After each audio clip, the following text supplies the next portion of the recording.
Hey everyone, so in this lesson I'm going to give you 4 uses of the half diminished chord, the minor 7 flat 5 chord.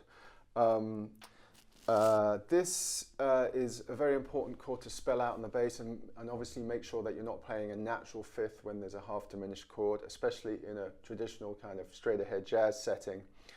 The first thing to do obviously is learn how to spell out the chord properly. So I might play the arpeggio like 1, 3, flat 5, 7, 1, 3, flat, something like that, and then I can link it up with my other chords.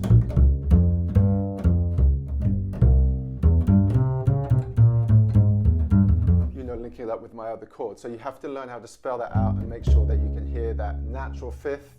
It's not the flattened fifth, it's not the natural fifth, it's a completely different sound.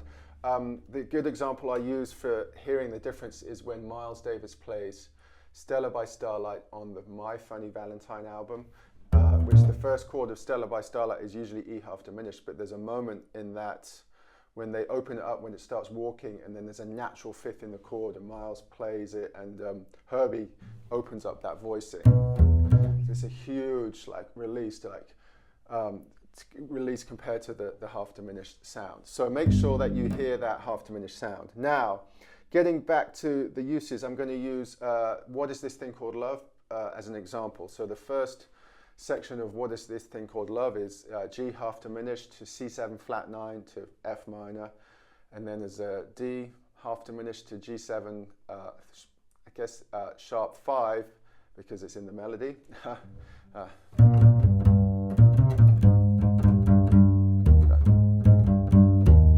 There's the sharp 5.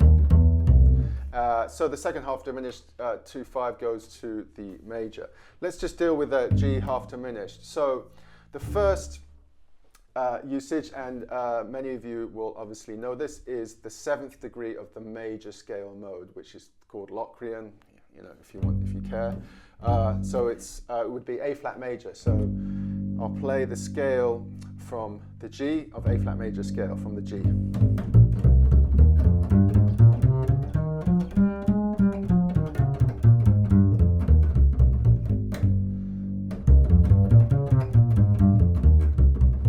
That's a very common sound, and it's the most common use. And it's just I'm basically playing the F minor, as it would be as the relative minor to the A flat major with a flat 6. So that's the first one. Now the second use would be relating it to the harmonic minor scale, the harmonic minor mode. And this G half diminished would be related to F harmonic minor. So if I play again from the G,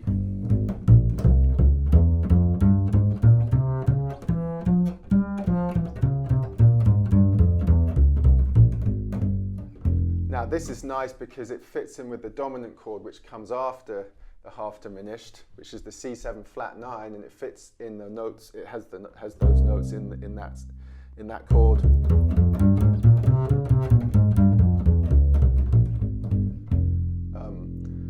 And then that resolves nicely to F harmonic minor. And I've heard Charlie Hayden kind of use that sound when he plays What Is This Thing Called Love with a great duo record with Hampton Horse.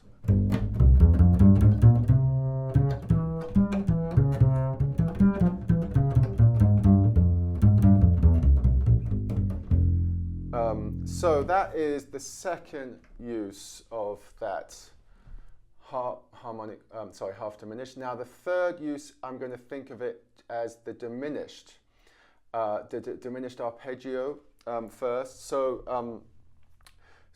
I can also just play G diminished arpeggio, right? And that's coming from the diminished as a sort of, I think of it as the as the 5 chord. The diminished function is a 5 chord, like a dominant chord going to the 1. So you can build it off the flat 9 of the 5 chord. I like to think of it like that because it makes me think of it as a 5 chord. But here again on the half diminished, I can just play it and it fits perfectly in that that. It fits in perfectly with those two chords, the G half diminished and the C7 flat 9.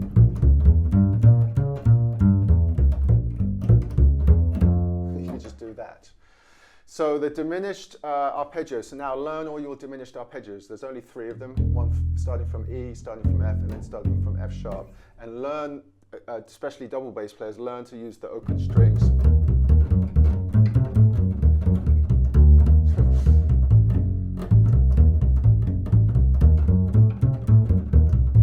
Now, if I was thinking of it, of using the diminished scale, more so maybe in a solo context, I might think of it, I could think of it just starting as a whole step to half from the G, right? And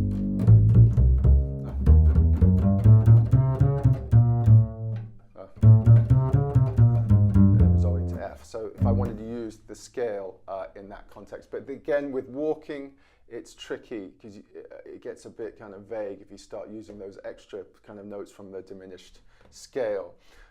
So that's the third one. So we've got, what have we got so far? We've got the Locrian, the basic one, 7th degree of the major scale. We've got the harmonic minor, the 2nd degree of the harmonic minor modes and scales. And then we've got the diminished. And then finally, my favorite is the melodic minor mode. So the G would be the 6th, G half diminished would be the 6th degree of the melodic minor modes. Now the difference is that it has one different note, it's the A, it's the natural 2 or the natural 9. So instead of the Locrian, which is that sound, it's like this. So it's an open, it's this very romantic sort of sound that opens it up. So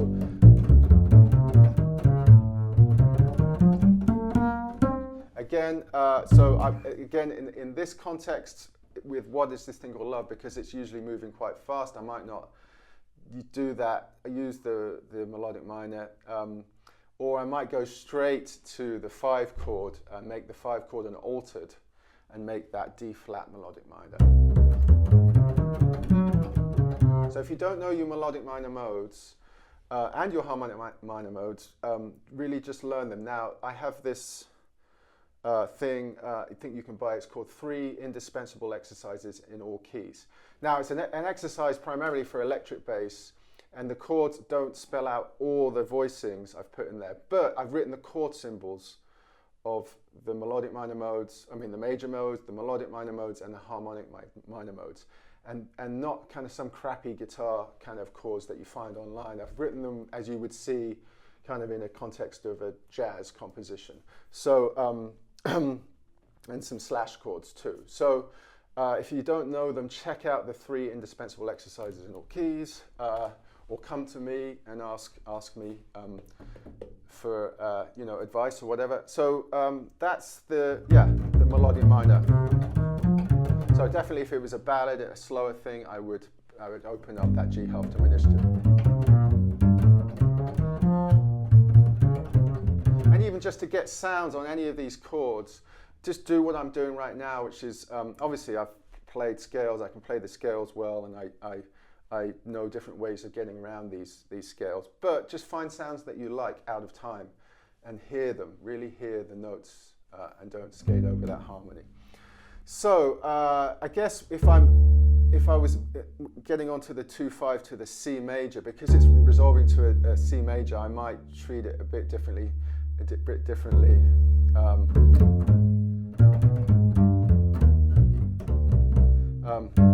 So see if I'm walking. Again, I don't know if I said it, but really, when you're confronted with half diminished chords, learn the melody of the tune that you're knowing and learning, and figure out if there are any clashes with the melody with that half diminished chord, or which maybe it is melodic minor, or maybe it is a flat 2 or something.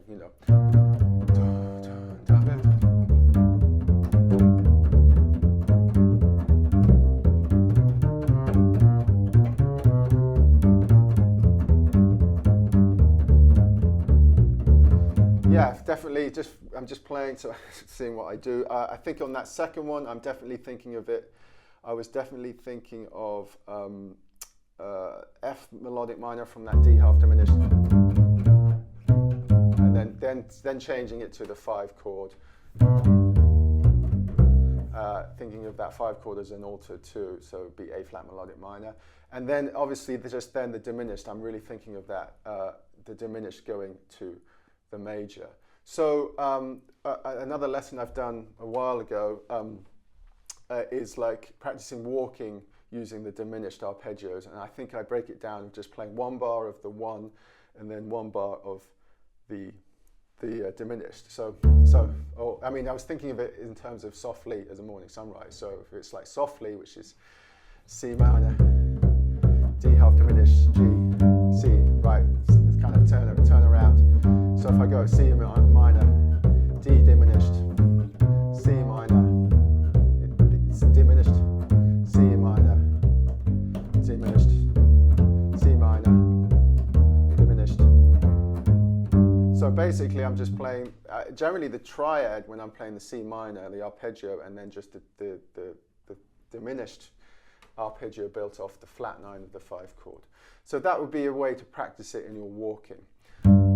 So yeah, that is my use, how I think of the half diminished chord. Obviously there are probably many other modes you can relate them to, but that helps me spell it out. But really make sure you've got that sound. If you don't play the keys or guitar, try and just spell out the voicing on the piano and hear it, and hear its context. So yeah, and the final message, I mean, this is sort of general thing. If you're, one of those musicians or bass players that, is great with rhythm but lacking in a bit of harmony, really get that sorted out, because obviously the best musicians are the people that have really paid attention to the details of their own weaknesses, specifically their own weaknesses, not what's perceived or what they perceive. So, if you're good with rhythm, sort out your harmony. I hear a lot of bass players, who are great with rhythm and terrible with just being a bit more refined with the harmony. Obviously, context of using the harmony is different, but being able to just play it in a pretty traditional setting. And then vice versa, obviously, if you're great with harmony, pay attention to the rhythm. Anyway, that's the lesson. Thanks a lot. Cheers.